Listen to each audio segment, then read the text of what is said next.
Gems from the Gita. Welcome to the final episode. In case you have forgotten, let me do a quick recap for you. The battle of Mahabharata is about to begin. And just before the conch is blown, Arjun realizes that he's not ready. He turns emotionally weak and leaves his Gandiva. He tries to rationalize his actions to his friend, philosopher and guide, Krishna, the Lord himself. Why should I participate in this war which is going to have such a mass destruction? Whether it is to avenge our insult or the thought of injustice, I do not see any reason why it cannot be resolved through dialogue. How can I fight my own clan for the sake of a piece of land? Whether it is Bhishma Pitama, Guru Dronacharya or even Duryodhan for that matter, they are all family to me after all.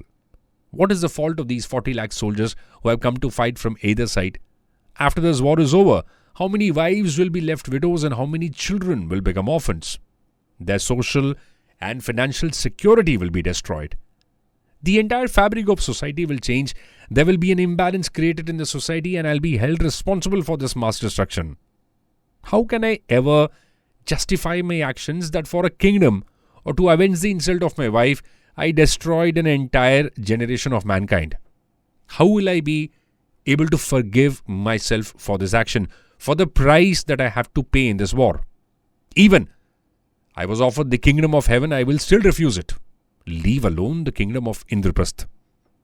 Nayotse Govindam, Nayotse Govindam, Nayotse Govindam. With these words, Arjun shuns his Gandiva and decides, I am not going to fight this war. This is the beginning of Bhagavad Gita. Over the next 18 chapters, Krishna talks about the three main aspects of Bhagavad Gita, Gyan, Karma and Bhakti. These concepts are so basic that even after 5,000 years, it is still relevant today as it was then. So easy to understand and relate, yet so difficult to implement. That is how I would like to summarize the Bhagavad Gita. Gyan. The first lesson that Krishna imparts to Arjuna is Gyan Yoga. Gyan means knowledge. The knowledge of the Atman, which is the self, and that of Paramatma, which is God. The ultimate knowledge that each one of us needs to be aware of. Everyone born has to die. Everything created will be destroyed. You neither have the power to create nor the ability to destroy. You are only an instrument. The body that we seem to be identifying ourselves with is Nashwar or destructible. The body was born, hence it has to die. But the soul, it is permanent. It was neither born nor created and hence will never die nor get destroyed. Now Atma or soul comes from the word Paramatma, the Supreme God. When God created human beings, He gave a part of Him, the Atma or the atom, to reside in every human being. So this Atma is part of God Himself. Hence, knowing one's own self is as good as knowing God. The taste of the ocean is not different from the taste of a single particle of salt. So to understand one's own self and the purpose of one's existence is not very different from understanding God Himself. Nainam chintandi shastrani. Nainam dehati pavakaha. Na chainam klidyantapo. Na shusyati marutaha. You have to forgive me for my pronunciation of the slokas. But I hope you understand the essence. Atma cannot be destroyed by weapons. Fire cannot burn it. Water cannot drench it. Air cannot dry it. The soul is immortal, omnipresent, indestructible and unconquerable. It existed from the start of the start and will continue till the end of the end. The body takes birth and will die. And whoever dies will be born again. Whatever it is or can be created can and will also be definitely destroyed. But the soul is neither created nor takes birth and hence can neither die nor destroyed. Most of us have assumed our bodies as our identity. We have not given it a thought that we existed before this body and will exist after the soul departs from the body. Krishna mentions very clearly in the Gita that there was never a time when you did not exist or I did not exist. And there never will be a time where you will not exist or I will not exist. The only difference is that I remember all my previous births and the purpose of all my previous births, but sadly you don't. You have assumed your body as your own identity. Gyan Yoga tells us to search within and identify ourselves within the soul.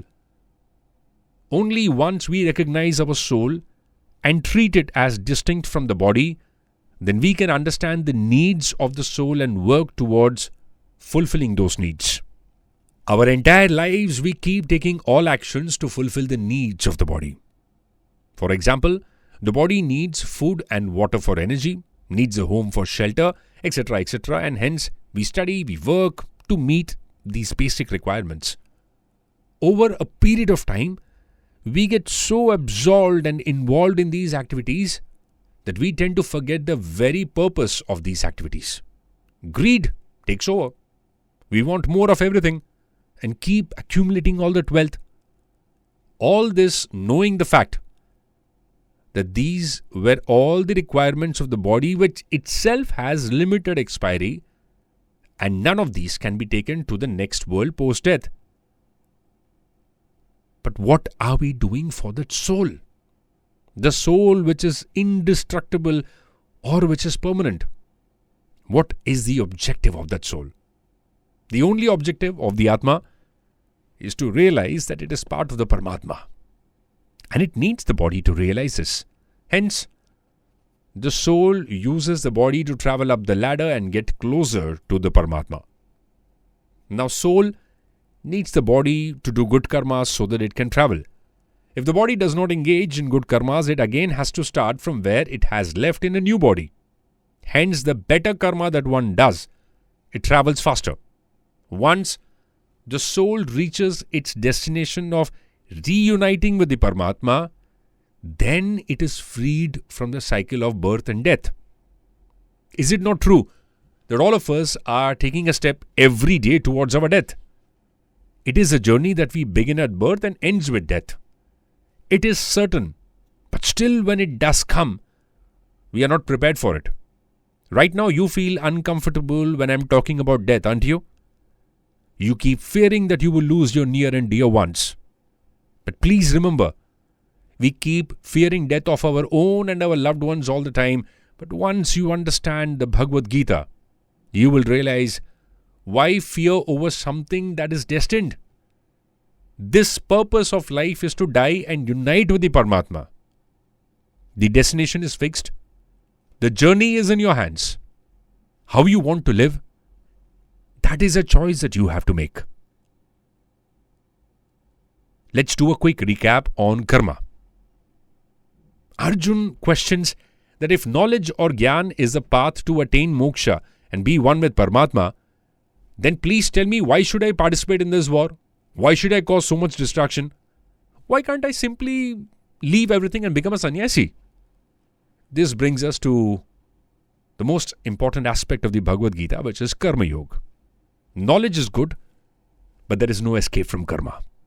Knowledge cannot be a substitute for action. Karma means our actions. Every action that we take, good or bad, has implications. However, these actions that one initiates without any expectation of results and only for the common good is called Nishkam Karma. Those actions where there are no expectations and are simply done because it will help someone or the entire society. But how are these actions even possible? Why would someone do any act if there was no expectation of the results? Yes, it is difficult, but not impossible. And that is why at the beginning itself we said, Bhagavad Gita is very easy to understand and comprehend, but difficult to implement. There is nothing in the entire universe that is worthy of my action, nor is there anything in this universe that I aspire for that I cannot attain. Still, my friend Arjuna, I am here doing my karma by being your charioteer and contributing to this war of Mahabharata. This is only to prove to mankind that even when God takes birth in the human form, he cannot devolve himself from the cycle of karma. If I do not do my karma and only impart knowledge, it will set a wrong example for the future generations of mankind. Now, following this path of Nishkam Karma Yoga, a human being can become a karma yogi whose only objective is to do good karmas that will have a positive impact on future generations. He himself might not be able to alive to reap the benefits of their karmas, and all our freedom fighters, if you look at them, they sacrifice their lives to get us the freedom from Britishers. And they very well knew they will not be alive to live this freedom, but they did it. These are good examples of doing your bit without any expectation in return. Now, one of the main trigger points of the war in Mahabharata was the disrobing of Draupadi the queen in the king's court.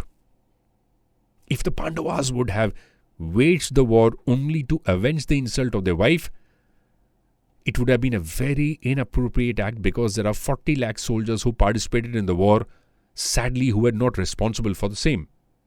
But a society where the wife of the Pandavas, the daughter-in-law of the Kuru clan, and the daughter of the power king Drupad was not safe, could not have respected commoner women in the society. Hence, the war was required to send out a powerful message that this will not be tolerated, and even men like Bhishma, Drona and Karna would have to pay the price for siding with such a society that accepted such an act. Krishna tells Arjuna, this war was not personal. The war was to restore the lost order in the society, and the objective was to cleanse the society of such elements to make the lives of future generations better.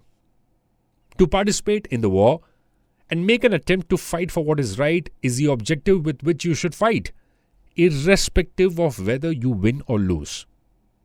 Hatova prapasi swargam jitva bhoskamahim tasmadu tistakonteha yudaha kritaha nischaya.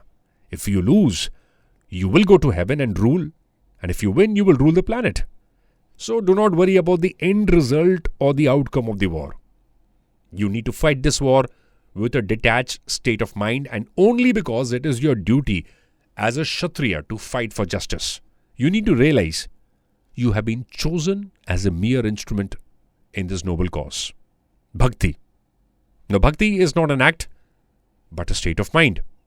It is that state of mind where an individual has the Gyan or knowledge that he is an Angsh or part of God, and all the karmas that he does during his lifetime are done as a devotion to God.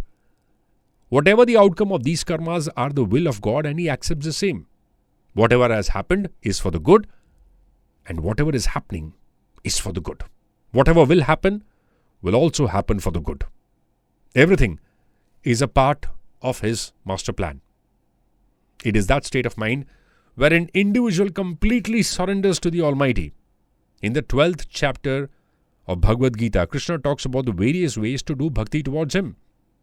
Bhakti may be done to the finite form of the Lord or to the infinite form. Rituals can vary, forms can vary, ways to devotion may vary. What matters is complete surrender, samarpan to the Lord. Samarpan means where an individual completely surrenders his thoughts, actions, wishes, desire, emotions, everything to God. And Krishna promises he will never let his devotees perish. Shipram bhavati dharmatma swasat shantim nigachyati kaunteya pratijanehi name bhakta pranashyati. Arjun was the only human being to listen to the Bhagavad Gita directly from the Lord himself, and he is the only fortunate one to have seen the omnipresent avatar of Lord. At the end of the 18th chapter, all his doubts and anxiety vanishes as he picks the Gandiva with a resolve to fight the epic battle of Mahabharata. Nashto moham smrutir labdheya tvat prasadam mayachyuta shitsomi gata sandeha karishye vachanam tavaha. Now you may wonder what these three concepts of Gyan, Karma and Bhakti look so simple and yet so difficult to implement. The aftermath. The war begins and has a duration of 18 days. The first 9 days, there is no major setback on either side. Arjun, who has heard the Gita directly from Lord, cannot stick to the lessons and implement it. His moh or attachment towards his grandsire, Bhishma Pitama, does not go away, and he could not kill him. That is when Krishna himself had to step in, and he picks up the wheel of a chariot to kill Bhishma. Krishna did not get upset with him because he was well aware that ultimately Arjun is a mortal human being, and the lessons of the Gita are easier understood than practiced. On the 12th day, the Kauravas formed the Chakravyuh, and only Arjun knew how to break this battle formation. Guru Dronacharya devises a strategy to send Arjun away from the battlefield so that he can capture Yudhishthira to end the war. But Abhimanyu, Arjun's son, had half knowledge of the Chakravyuh. He knew how to enter the battle formation, but did not know the way to get out of the Chakravyuh. Now all the Kaurava top warriors, like Dronacharya, Karna, Duryodhan, Dushashan, Ashwatthama together, they attack Abhimanyu and kill him. When Krishna and Arjuna return at the end of the day, Arjun becomes inconsolable on his son's death and questions Krishna. How can he just let go of his son's death, treating it as the journey of the body and believing in the eternity of the soul? Again, easy to understand but difficult to implement. To avenge his son's death, Arjun takes a vow that he will kill Jayadratha by the end of that day, or he shall kill himself. Now Jayadratha was Duryodhan's brother-in-law, and he was responsible for stopping the rest of the Pandava army to follow Abhimanyu into the Chakravyuh to protect him. Now this presented a win-win situation for the Kauravas. They decide to hide Jayadratha from the battlefield for the entire day, so Arjun could not reach him till the end of the day. This will force Arjun to kill himself. As sunset nears, Krishna realizes that Arjun will not be able to kill Jayadratha as per his vow. He, with his divine powers, creates a solar eclipse which makes it appear that the day is over and gets Jayadratha out of his hiding. Now Arjuna, also unaware of Krishna's created eclipse, drops his Gandiv and is ready to accept his death. Krishna then ends the eclipse and Arjun fulfills his vow of killing Jayadratha. Krishna uses his divine powers to fulfill his promise given in the Gita. Name Bhakta Pranashyati. At the end of the war, Draupadi questions Krishna. Why did the war have to be so painful? Why were deaths of so many innocent soldiers required? Could he not have punished the guilty with a Sudarshan Chakra? Krishna replies that a society does not value anything for which the price is not paid. The society has paid the price of this victory with a lot of blood, and hence will not revert back to its earlier form easily. The new order will be here for some time, but not perceptually. And once again, when there will be a reorder required, I will come back again in some other avatar. Yada yada hi dharmasya glanirvavati bharata abhyuktanam adharmasya tadatmanam srijamyaham paritranaya sadhuna vinashaya cha dushkrita dharma samsthapanataya sambhavami yuge yuge